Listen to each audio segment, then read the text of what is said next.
তিনটা এমন কাজ আছে, হাদিস শরীফ আসছে, তিনটা এমন কাজ আছে মৃত্যুর পরেও আমাদের আমল নামায় নেকি জমা হইতে থাকবে। সুবহানাল্লাহ পড়েন।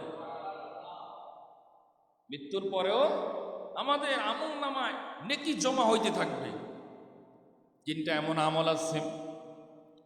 মুসলিম শরীফের হাদিস,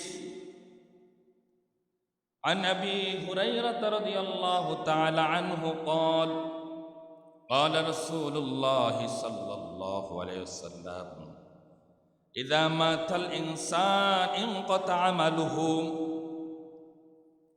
আল্লাহ রাসূল বলতেছেন, যখন মানুষ মৃত্যুবরণ করে, ইদা মাতাল ইনসান, মানুষ যখন মৃত্যুবরণ করে, ইনকাতা আমালুহু, তার আমলের দরজা বন্ধ হয়ে যায়। তার আমলের দরজা বন্ধ হয়ে যায়। আমার কথা বুঝতেছেন? বুঝা যায়? হ্যাঁ, তার আমলের দরজা বন্ধ হয়ে যায়। তারপর রাসূল বলতেছেন, ইল্লা মিন সালাস, তিনটা দরজা ছাড়া। কয়টা দরজা?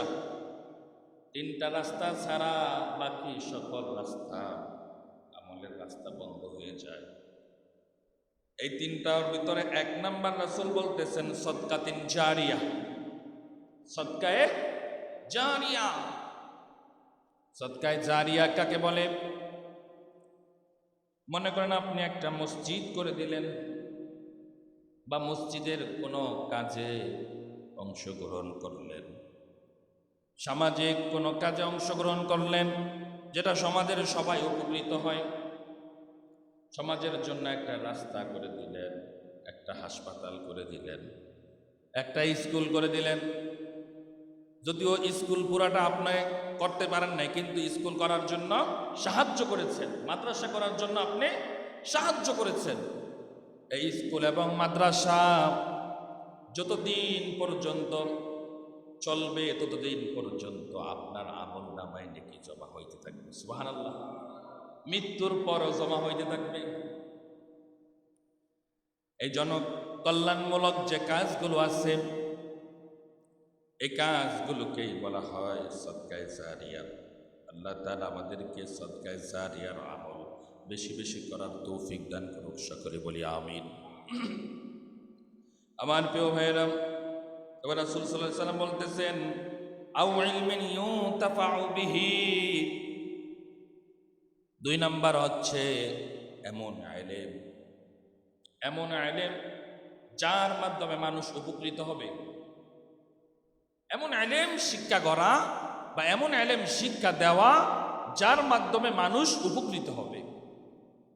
অর্থাৎ আপনি এমন একজন মানুষকে ইলম শিখাইলেন, দোয়া শিখাইলেন, ওই ব্যক্তি আপনার মৃত্যুর পরও যদি ওই দোয়ার উপর আমল করে, যতদিন পর্যন্ত ওই ব্যক্তি ওই দোয়ার উপর আমল করবে, ওই ভালো কাজটার উপর আমল করবে, ততদিন পর্যন্ত আপনি নেকি পাইতে থাকবেন। সুবহানাল্লাহ। শুধু তাই নয়, আপনি যদি কোনো ব্যক্তিকে সাহায্য করেন ইলম শিখার জন্য, স্কুলে পড়ে খাতা কিনতে পারে না, মাদ্রাসায় পড়ে কিতাব কিনতে পারে না। আবার অনেকে চিন্তা করবে যে মাদ্রাসায় দান করলেই মনে হয় সওয়াব, স্কুলে পড়লে একবারে দান করলে সওয়াব হবে। হ্যাঁ, স্কুলওয়ালাদেরকেও যদি পড়ালেখা করার জন্য আপনি সাহায্য করেন, সেক্ষেত্রেও সওয়াব হবে। সুবহানাল্লাহ পড়েন। কারণ সব শিক্ষাই ইসলামের শিক্ষা। কোনো শিক্ষা মানুষকে খারাপ হতে শিখায় না, সব শিক্ষাই মানুষকে ভালো পথে পরিচালনা করে। কথা ঠিক কিনা? যত অশিক্ষিত মানুষের মাধ্যমে সমাজে উচ্ছৃঙ্খলা বিশৃঙ্খলা তৈরি হয়, আর যত শিক্ষিত মানুষ সমাজে আছে, এই শিক্ষিত হোক সে স্কুলে পড়ুয়া, হোক সে মাদ্রাসায় পড়ুয়া, যদি সে শিক্ষিত হয় তার মাধ্যমে সমাজের মানুষ উপকৃত হয়। কথা ঠিক কিনা? এই জন্য আমাদের উচিত যে যেই শিক্ষায় গ্রহণ করুক না কেন তাকে সাহায্য করা।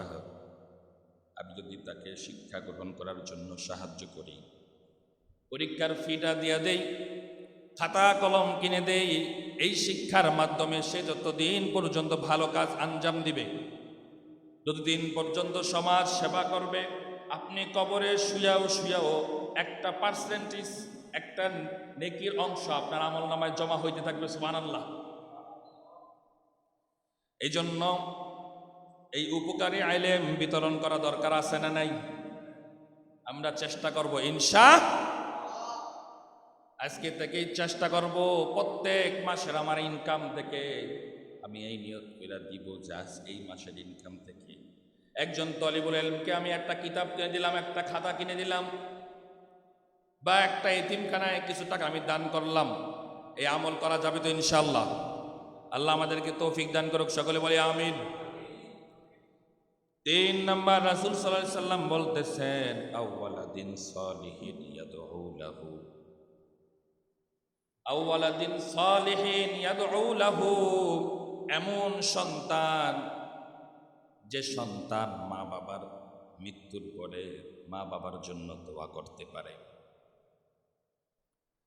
মা বাবার জন্য দোয়া করতে পারে, সমাজে ভালো ভালো কাজ সম্পন্ন করতে পারে। নেক সন্তানের মাধ্যমে সমাজের মানুষ উপকৃত হয়, কথা ঠিক কিনা? আর যদি গাঁজাখোর মদখোর সন্তান রাইখা যান, তাহলে কবরে গিয়েও আপনি শান্তি পাবেন।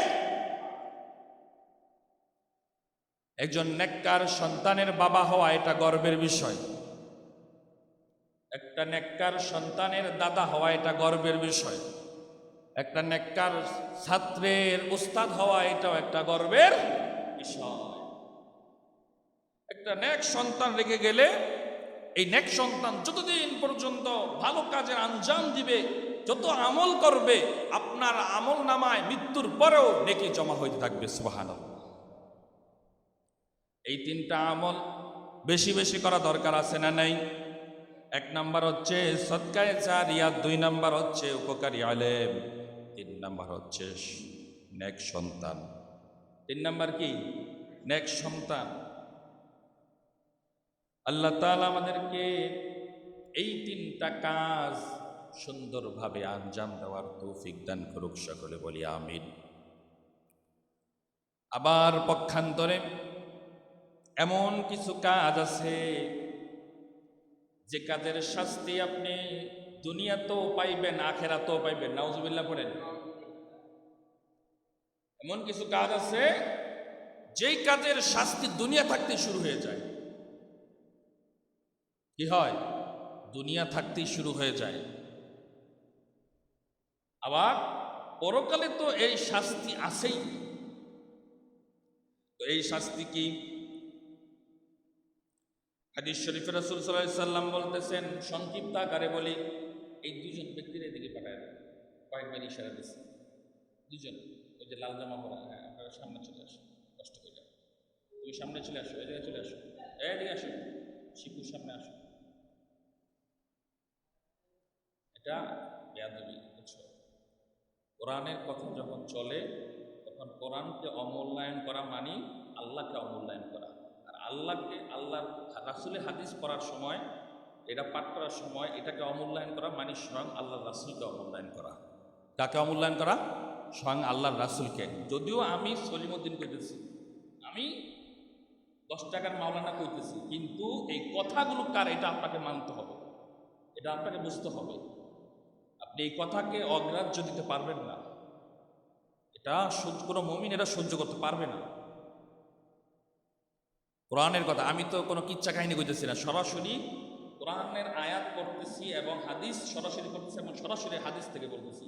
একটা কথা বানায় বলতেছি, আজকে 1 বছর ধরে, 2 বছর, 1.5 বছর ধরে আপনাদের মসজিদে চাকরি করি, একদিন বলতে পারবেন যে হুজুর আপনি কথা কইছেন একটা কথা বানায়া? এখন তো প্রায় 6 মাস ধরে রেকর্ড হয়, এই রেকর্ডগুলো তালাশ করে দেখেন তো, একটা কথা পারবেন যেটা আমি বানায়া বলছি? পাবেন না ইনশাআল্লাহ, গ্যারান্টি দিয়ে দেব ইনশাআল্লাহ।